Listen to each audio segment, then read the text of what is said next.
I never thought I'd be the kind of person to believe in things that go bump in the night until the night I nearly lost myself in the old Riverside Sanitarium, an abandoned asylum on the outskirts of Millfield, Ohio, a place everyone in town grew up hearing about, but no one ever talked about like it was real. The building sat at the dead end of Willow Creek Road, hidden behind overgrown woods and a rusted chain link fence, with a faded sign that read, "Private Property Keep Out," the kind of place teenagers sneaked into on Fridays for thrills and dares, the kind of place parents used to warn their kids about without really knowing why. I grew up in Millfield and heard every rumor that patients still roamed the halls, that screams could be heard after midnight, that anyone who stayed too long didn't come back the same. I never believed any of it. I figured abandoned buildings have creaks and drafts and mice, no big deal. But that was before I went inside on that cold October night last fall. I was working late at the gas station on State Route 56 when my friend Carla pulled in, her eyes red-rimmed and breath shaky like she hadn't slept in days. "Have you seen the sanitarium lately?" she asked, her voice low.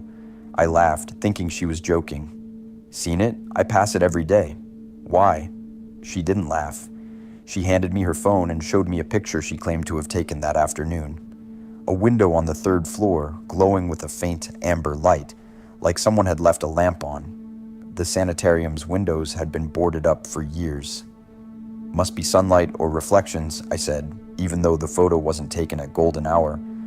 "Or someone with a flashlight playing around." She shivered and dropped the subject, but I couldn't shake the image from my mind. Later that night, after my shift, I found myself driving down Willow Creek Road, the radio off, just the headlights cutting through the darkness. The sanitarium loomed ahead, its broken windows like dark, hollow eyes watching me approach. I parked near the fence, heart thudding, telling myself it was ridiculous, that nothing real was in there, just the echoes of old stories.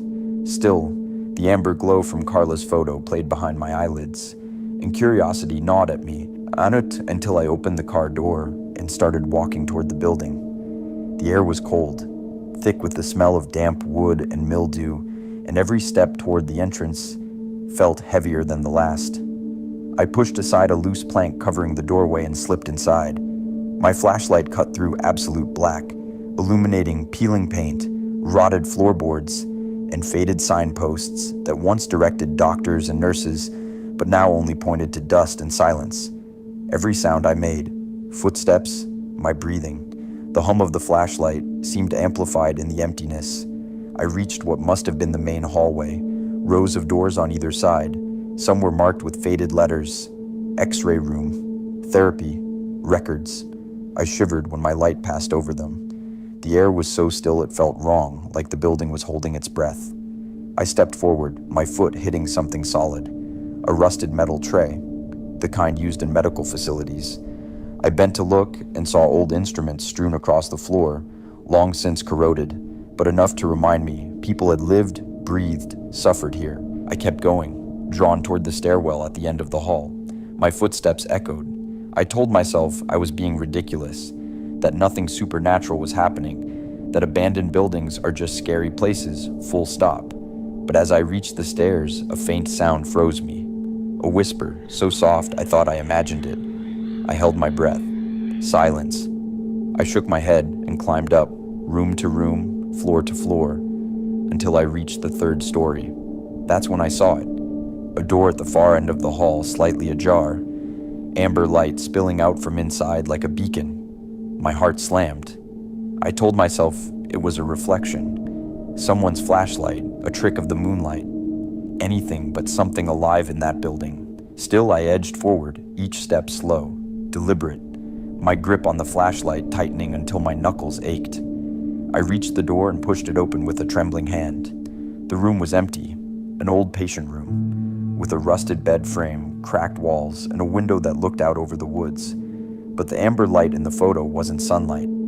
It was an old lantern sitting on a small table in the corner, its flame flickering as if a breeze from nowhere kept feeding it. I hadn't brought a lantern. I hadn't seen one on the way in. My breath hitched, then I heard it again. A soft shuffle, like someone dragging their feet across the floor behind me. I turned, my flashlight beam slicing through the dark, and there, at the threshold, stood a figure. I couldn't make out details, just a shape, tall and thin, shoulders hunched. My voice caught in my throat. "Hello?" I whispered, the word more fragile than I expected. The figure didn't move. It just stood there, breathing quietly, almost in rhythm with my own heartbeat. I took a step back, and that's when the lantern flickered violently, plunging the room into shifting shadows. The figure seemed to stretch, arms elongating, its outline wobbling as if reality itself was unstable around it. I swallowed hard, adrenaline flooding my veins. I should go, I managed, turning toward the door. But before I could move, something cold brushed my arm, like fingers, long and thin, grazing my skin. I froze, every instinct screaming to flee, but my feet felt rooted. Then the figure moved. Not toward me, exactly, but around me in a slow, methodical circle, like it was observing me, studying me. I heard a whisper then, not in words, just a sound, like air sucked through cracked teeth. My flashlight flickered again, and in that broken light I saw something crawling, not walking, behind the figure. Something too low to the ground, thin, stretched, crawling with limbs that bent the wrong way, like it shouldn't exist. I tore my gaze away and bolted through the doorway, sprinting down the hall, heart pounding so loud I was sure it would give me away. Behind me came sounds, footsteps, scraping, a quiet whisper that seemed to follow me. I didn't look back, I just ran, down staircases I didn't remember climbing up, through corridors that twisted like a maze, my flashlight beam bouncing wildly. I reached what I thought was the exit, pushed at the door, but it wouldn't budge. Panic surged. I pounded on it, shouting, "Let me out!" My voice echoed, swallowed by the building. Then I heard it, a slow, deliberate footstep right behind me. I spun, flashlight shaking in my hand, and saw the figure standing in the hall, just outside the beam, waiting. I screamed and turned back to the door, slamming my shoulder against it until it finally gave way. I fell outside into the cold night, the door slamming shut behind me with a finality that sounded like a scream. I didn't stop running until I hit my car. My hands shook as I fumbled with the keys. When the engine finally roared to life, I didn't look back. I drove straight to Carla's, breath coming in ragged gasps, tears stinging my eyes. She opened the door before I could knock, alarmed. "What's wrong?" she breathed. I showed her the photo again. The amber light was gone now, just a blank window. I told her everything, word for word, and she listened, wide-eyed. She didn't laugh. She didn't dismiss me. When I was done, she just hugged me. "You got out," she whispered. "That's what matters." But I knew it wasn't over. Ever since that night, I wake up at 3:07 a.m. every morning, drenched in sweat, hearing that whisper just beyond the edge of sleep. And sometimes when the wind howls against my window, I see that amber glow again, and I swear I hear footsteps in the hall. No one from Millfield has gone back into the sanitarium since then. People still talk about it in hushed tones. Some say the building is cursed, that it hungers for souls. Others say I saw what someone slipped inside to hide, someone who didn't want to be found. I don't know what's real anymore.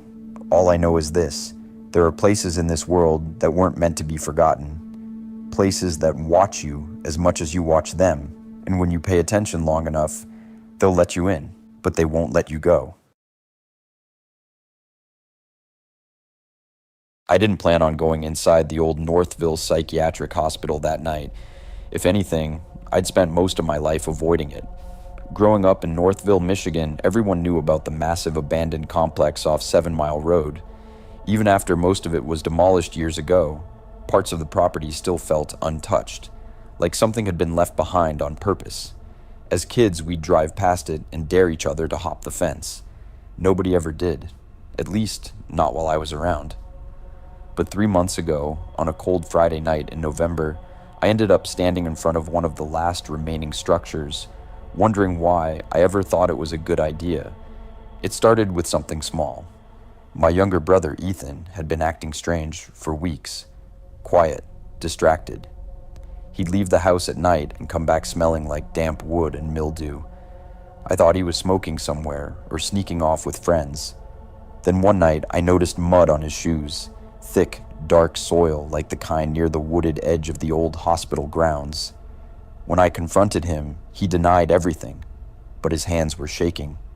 You wouldn't understand. he kept saying. That's when he showed me a photo on his phone.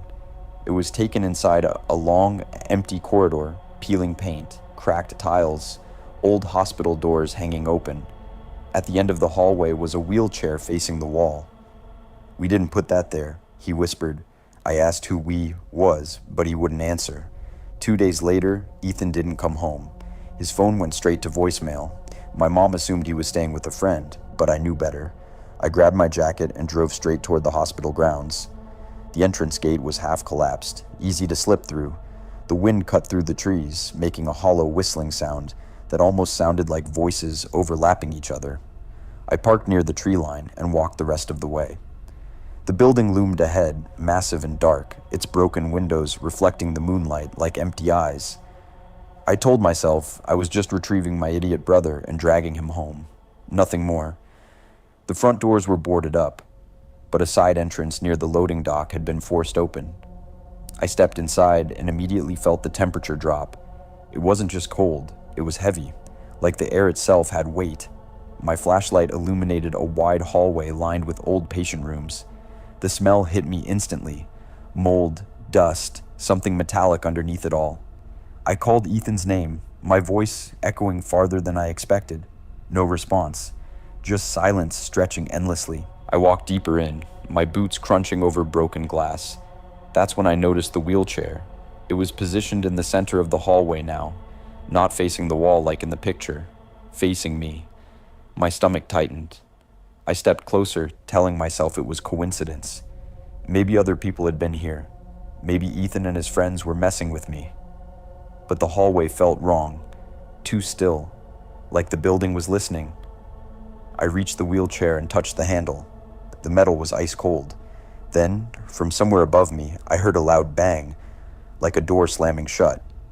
I flinched and looked up toward the stairwell. "Ethan?" I called again. This time I heard something. A faint shuffle. Slow footsteps pacing across the floor above me. Relief washed over me.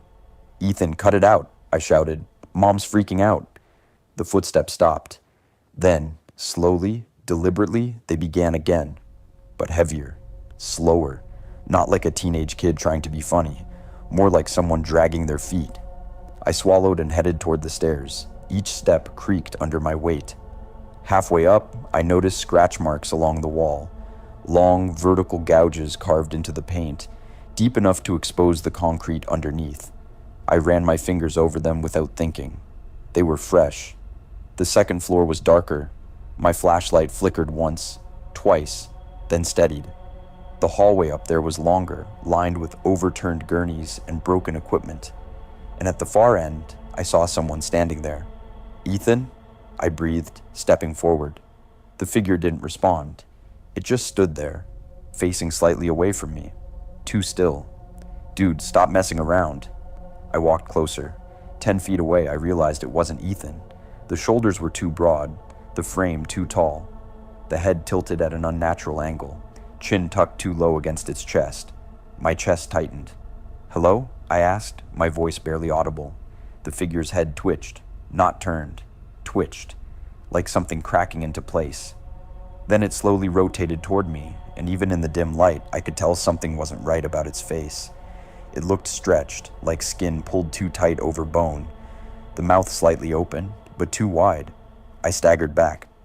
"I'm looking for my brother," I said, because somehow that felt logical. The figure took one slow step forward. Its foot dragged against the floor, producing that same shuffling sound I'd heard downstairs. "You shouldn't be here," it said, its voice dry and hollow, like wind moving through a vent. My blood ran cold. I turned and bolted back toward the stairs, nearly slipping as I ran.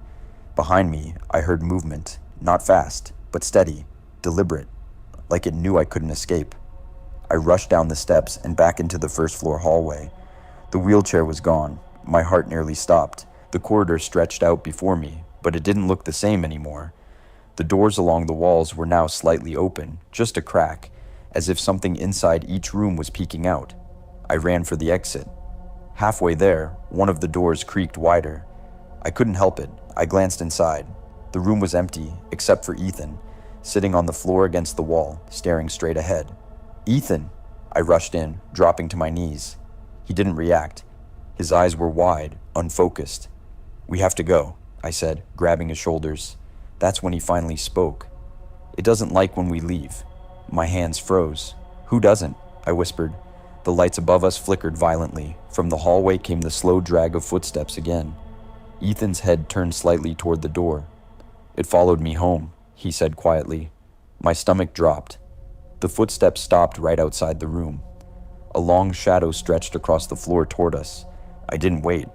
I hauled Ethan to his feet and practically carried him out of the building. The cold night air hit us like a slap. I shoved him into the passenger seat and jumped behind the wheel. As I started the engine, I looked up at the second floor windows. For a split second, I saw it standing there, watching us, completely still. We drove home in silence. Ethan hasn't been the same since. He barely speaks, barely sleeps. Sometimes I catch him staring at the hallway outside his bedroom, like he's expecting someone. And some nights, when the house is quiet, I hear slow, dragging footsteps moving across the floor above me, even though no one's up there. I don't drive past the hospital anymore. They say the remaining buildings are scheduled to be torn down soon. I hope they do. But deep down, I don't think destroying the structure will make a difference. Because whatever was inside that place didn't feel trapped there. It felt patient, like it was just waiting for someone new to walk in. I used to think abandoned places were just empty shells, dead space, leftover structures waiting to collapse. That was before the night I went inside the old Hawthorne Plaza Mall in Vernon Hills, Illinois. If you've ever driven past it off Milwaukee Avenue, you know the place. Massive parking lot, faded storefront signs, a building that looks like it forgot what it used to be. Most of it's been closed off for years, but parts of it still stand, dark and hollow. I never had any interest in it until my coworker Mark decided we needed one good scare before he moved out of state. That's how it always starts, something stupid and harmless. Mark had this thing about abandoned places. He swore they weren't haunted, just misunderstood. "It's just architecture and bad lighting," he used to say. So one Friday night in late September, after grabbing food and killing time, we drove out there around 11:30 p.m. The parking lot was empty, except for a single car parked near the old JCPenney entrance. I remember that specifically because it bothered me. "Probably security," Mark said, shrugging it off. The mall was technically private property, but locals snuck in all the time. We parked farther away and walked toward a gap in the boarded-up entrance where plywood had been pried loose. The air smelled like wet asphalt and dying leaves. I felt uneasy before we even stepped inside. The second we crossed the threshold, it went silent. Not quiet, silent. Like the kind of silence that presses against your ears. Our phone flashlights barely cut through the darkness. The ceiling arched high above us, broken skylights letting in thin streaks of moonlight. Dust floated in the beams like suspended ash. Storefronts lined both sides of the corridor, metal gates pulled down, mannequins still standing inside some of them, frozen mid-pose. "See? Nothing," Mark whispered, almost disappointed. We walked deeper into the mall, our footsteps echoing endlessly. The food court was ahead, chairs flipped upside down on tables, an old pretzel sign hanging crooked. That's when I heard it, the faint hum of electricity. I stopped. "You hear that?" I asked. Mark tilted his head. At first, nothing. Then it came again. A low buzzing sound, like fluorescent lights trying to turn on. The strange part was, some of the ceiling lights above the food court flickered weakly, not fully on, just faint pulses of light. "There's no way this place still has power," I muttered. Mark didn't answer. He was staring toward the escalators at the far end of the mall. I followed his gaze. The escalators were dead, frozen in place, leading up to the second-level balcony. And at the top, I swear, I saw movement, just for a second, like someone stepping back out of sight. "Hello?" Mark called out casually. His voice traveled up and came back distorted. No response. We stood there for a moment, both pretending not to feel what we were feeling. Then, from somewhere above us, there was the distinct sound of a metal gate rattling. Not falling, not collapsing, shaking. Like someone was gripping it. Mark's confidence cracked a little. "Probably wind," he said, but there was no wind inside. We moved toward the escalators anyway. I don't know why. Curiosity outweighs logic sometimes. We climbed the unmoving steps slowly, the metal groaning under our weight. Halfway up, my phone flashlight flickered and dimmed. My battery had been at 60%. I shook it, thinking it was a glitch. When I looked up again, I saw a figure standing across the balcony. Tall, completely still. I froze. "Mark," I whispered. He saw it too. "Hey," he shouted, trying to sound bold. "Mall's closed, man." The figure didn't move. It just stood there in front of what used to be a clothing store. I couldn't see its face. The lighting up there was darker, thicker. "Let's just go," I muttered. Mark shook his head. "Someone's squatting up here." He stepped off the escalator onto the second floor. I followed reluctantly. The air felt colder up there. He took a few steps forward. The figure was still about 30 feet away. Then something changed. The lights above us flickered brighter for just a split second, long enough for me to see the figure clearly. Its proportions were wrong. Arms too long, head tilted slightly to one side, and it wasn't wearing clothes. Not really. It looked more like a shadow shaped like a person than an actual person. The lights went dim again. The figure was closer now, not walking, just closer. "Did you see that?" I whispered. Mark didn't respond. He was backing up slowly. "Okay," he said under his breath. "That's not funny." The metal gate behind us suddenly slammed shut with a deafening crash. We both jumped. The sound echoed violently through the empty mall. My heart felt like it was punching through my ribs. The figure took a step forward. This time I heard it. A dragging sound, like something heavy scraping across tile. "We need to leave," I said firmly. We turned toward the escalators, but when we reached them, the steps looked wrong. I know that sounds insane, but they didn't look like normal escalator steps anymore. The grooves seemed deeper, the shadows between them darker. And there, at the bottom, I saw the single parked car's headlights turn on through the front entrance windows. "Is someone out there?" Mark asked. Before I could answer, the figure let out a sound. Not a growl, not a scream, just a long, low exhale that echoed unnaturally loud. My flashlight died completely. Total darkness swallowed us. Mark grabbed my arm. "Run." We bolted along the balcony instead of taking the escalators. I didn't want to step onto them. Behind us, I heard that dragging noise again. Steady, unhurried. It wasn't sprinting. It didn't need to. We found a stairwell door and burst through it, racing down concrete steps 2 at a time.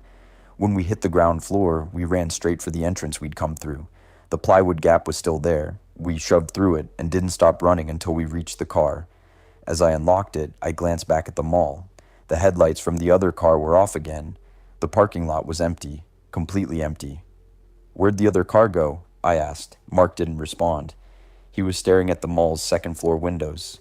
I followed his gaze. There it was again, standing behind the glass, watching us, completely still. We sped out of there without another word. Neither of us spoke the whole drive home. The next morning, I checked local forums out of curiosity. I found an old thread about Hawthorne Plaza. Someone mentioned security cameras still occasionally activating inside the building, even though power had been cut years ago. Another person claimed they'd seen a figure pacing the upper level at night. I don't know what we saw in that mall. I don't know if it was human. But I do know this. Abandoned buildings aren't always empty. Sometimes they're just waiting. And whatever was inside that mall didn't feel surprised to see us. It felt like it had been expecting someone to walk in eventually.